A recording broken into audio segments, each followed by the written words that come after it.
What is up, guys? Team Yugi here with another deck profile. Today I'm bringing you guys something spicy. I've been posting more competitive deck lists lately, but today I wanted to post something that's like over the top, super spice. No one's playing this right now. I don't think I've seen anyone play this deck currently, as far as I know. So obviously you can see from looking at your screen already that there is some sort of variation of Nekroz in here. It's not a pure Nekroz deck, though. I want to preface that. It is a mix of Nekroz and something else, where if you read the title, then you probably already know what it is, but we're going to hop into it, and I'm going to show you guys this spicy list here. So, we're playing 3 Nekroz of Brionac. He is the major searcher of the deck for all of your Nekroz monsters. We play 2 Nekroz of Colossus, which is going to grab you all of your ritual spells that you need. We play 2 Trish. Typically I keep 1 to avoid targeting effects by the opponent, and then I summon the other one, but it depends on the matchup. 1 Valk and 1 Unicorn. I wish this was at more than 1, but unfortunately it's not. And then the 1 Valk is really all that you need currently. You don't need more than that. And then I do play the 1 Chirrut. I think that Chirrut is worth playing as a one-of because it is free, and considering it's a free card, to help you dig into your deck a little further, you should probably play it, as well as the fact that it counts as a full ritual material, which is pretty nice. Then moving on to the spice, yes, we are playing Shaddoll Nekroz. I haven't seen this deck be played since 2015. Back in 2015, it was really good. Now it's not like it's tier 1, but it's playable. I played this a few times at like my locals before obviously all the virus stuff kicked in, and I was doing pretty well. I think I got first place 1 week and second place another week. The deck does really crazy combos, so if you open up this in Colossus, and it's like all that you have, you don't have anything else, you discard the Colossus to search for Cycle, and then you use Cycle and you use this as a material to summon the Colossus, and then this can set one of your Shaddolls from deck. So that kind of like by itself is a crazy combo. I'm not going to go in depth with all the combos with this because it's a very hand knowledge reliant deck, and what I mean by like hand knowledge reliant is that you need to like look at your hand and assess what you can do. There are obviously combos you can go into, seeing we're playing the Shaddoll engine, but it's one of the decks where you're going to have to judge based on what you have in your hand, what you want to do, more so than a specific combo. 2 Squamata. I think that 2 Squamata is okay alongside the Wendy. And then for the one-ofs, I play 1 Beast, 1 Hedgehog. I am playing the 1 Falco. I like playing the 1 Falco. That's just really good.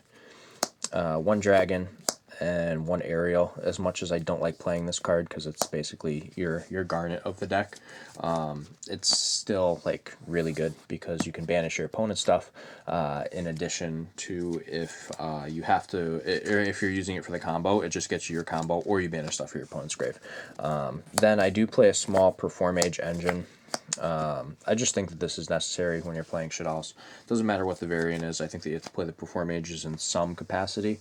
I like playing the Hat Tricker, and I don't use it as a way to make like Shekanaga or anything. It's there for rank 4 plays, and it's there for link climbing, so depending on whatever the situation is, I kind of adapt to it. So those are all the monsters, though. No hand traps. There's no room in this deck, honestly, for hand traps, so we avoid playing them. Onto the spells, 3 Shaddoll Fusion, and then I play 2 L Shaddoll Fusion. I believe the list that I have right now is 40 or 41. I can't remember the exact number. It's 40 or 41. I didn't want to play anything above that number, so I opted to just play 2 of these, and like you don't resolve it as much. And on top of that, if you do end up opening the Shaddoll Fusion and going through the Shaddoll combo, then you really only need to see 1 of those as it is.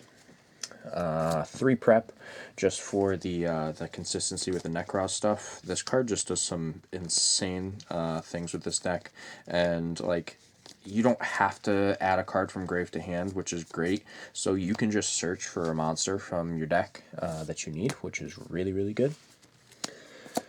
Then I have 2 Kaleidoscope. 2 cycle, and 1 mirror. So to kind of explain the reasoning or the ways that you can utilize these cards in like your favor to really get the most out of them.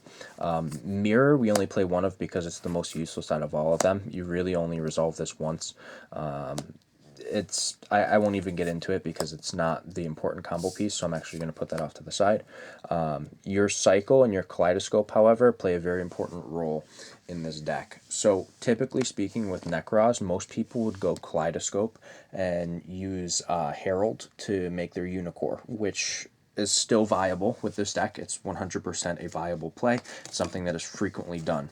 However, with these Shaddoll cards, you can also use Kaleidoscope to make Brio and send your Apocalypse for the Shaddolls. And if you send Apocalypse, you can actually search a Shaddoll Fusion for free. So basically, opening Kaleidoscope and Brio is a way to get to Shaddoll Fusion if you don't have it in your opening hand, which is pretty insane.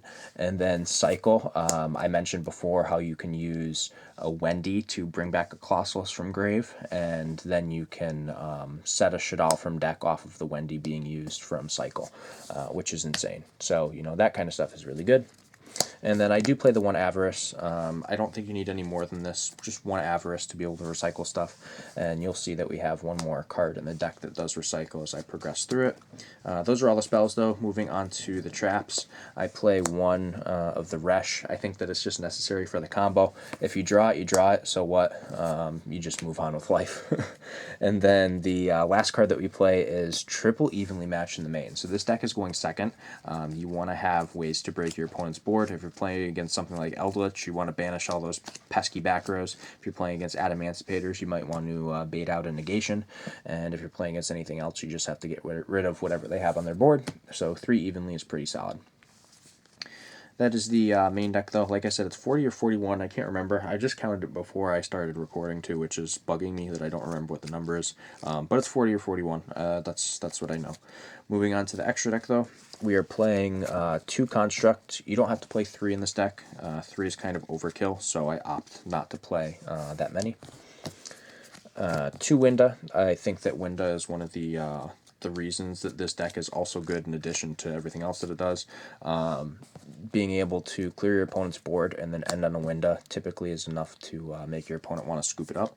So playing the double Winda is pretty cool. 2 Apocalypse. I play 2 because typically I want to make 1, and then the other one I want to send off Kaleidoscope. So I just feel like playing 2 is really good.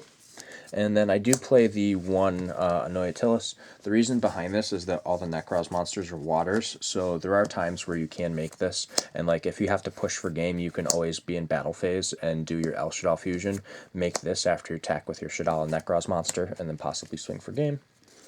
1 Herald. The Herald is just there for the Unicorn, nothing to really explain there. Rank 4s, I play 1 Dweller and 1 Emerald. So the Emerald is the other recycling card that I was talking about. Card's really, really good in this deck, and it helps you get your Unicorn off the board too, which in a lot of cases, ironically enough, is really important. Most people don't realize that. You have to be able to like get the Unicorn on the field, clear your opponent's board out partially, and then continue through your plays. And sometimes you can't do that if you have the Unicorn on the field. So if you can overlay them, it really helps. Then for the Link monsters, I play 1 Gravity Controller, because this card is absolutely nuts. 1 Cross Sheep, because the combos are there.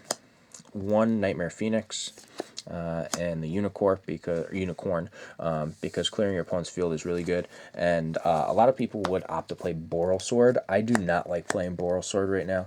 I feel like a lot of times in the meta, if you play Boral Sword, it just kind of makes it more difficult for you to even OTK. Like, Boral Sword is supposed to OTK, but there's so many cards that can prevent you from doing so that I don't even like playing it, so I've opted to play the Zeraboros. You can play this, you can play Trisbana, depending on what you want to do. I like this card more. I think Zeraboros is better because it banishes the whole field rather than just spell or trap. But that is the extra deck. I'm going to move on to the side deck. This is something that I'm just testing right now. There's 1 card in here that I definitely want to switch, but I have to order a higher rarity of it because I just don't want to play like rares or commons. I want to play like secrets or something like that, but we'll get to that as I progress through here. So 2 Sphere Mode. I think this card is really, really good in this deck. This deck doesn't really utilize a normal summon. So the fact that there's no normal summon that's fully necessary, you can sphere mode your opponent and then still go off with your combos, and chances are your opponent is just going to look at you like you're crazy because they have no idea how you're managing to do this. On top of that, you can't target this with card effects, but if you summon a Trish, you can banish this off of Trish because Trish does not target, which allows you to OTK really easily. 2 Gamseel. Kaijus are just really good. I thoroughly enjoy playing Kaijus.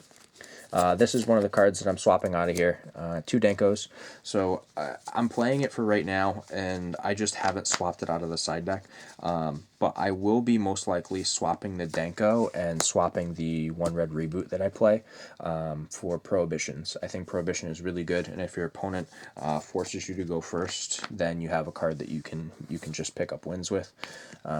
Then for the other monsters that I have in the side deck, I have 1 Pankratops and 1 Dragon.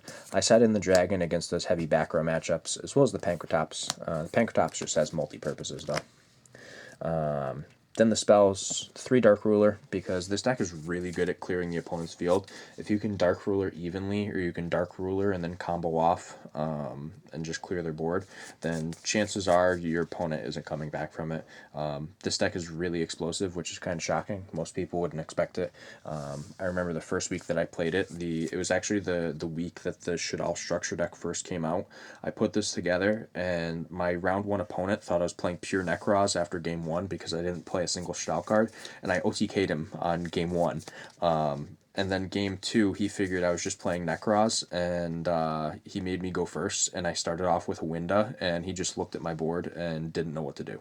But Dark Ruler is really good because you can enable those going second place to be even stronger. And then the last card that I'm playing right now is Cosmic. I do not like Lightning Storm. A lot of people are playing it, and it's not because I don't own it that I don't like it. I've played Lightning Storm in plenty of decks online, and I've tested it, and I think it's good in some decks. I do not think it's that good in this deck. My major issue is that if you're playing against a heavy back row deck like Eldritch, they're just going to recycle all of the resources if you can't OTK them. And to me, I don't want them to recycle anything. I'd rather banish whatever they have on their field. So I opted to go with the Cosmic Cyclones. But that is the entire side deck. Like I said, I'm going to be removing the red reboot and the 2 Denko Sekkas for Prohibitions. I just wanted to have some going first options, and those felt like they were the best ones to have. Really, really fun deck to play. I like I said, I would not say it's full-on tier 1 meta. I wouldn't. At this point, it's probably a deck that's so rogue because no one expects this deck. But overall, would I say it's something to try out? Absolutely. If you enjoy playing Shaddolls, go for it. The deck has a lot of intricate plays, so if you're someone who does not like a deck with intricate plays and a lot of thinking, I would avoid playing this deck. But if you're someone who either likes intricate plays or just likes Nekroz and likes Shaddolls, absolutely go for it. It's a blast to play this deck and combo off with. So definitely give it a shot. Let me know what you guys think in the comment sections down below. Don't forget to hit that thumbs up button too, and smash that subscribe button too. Every single subscriber and like and view helps. It is much appreciated. And for right now, this is Team Yugi Feels signing out.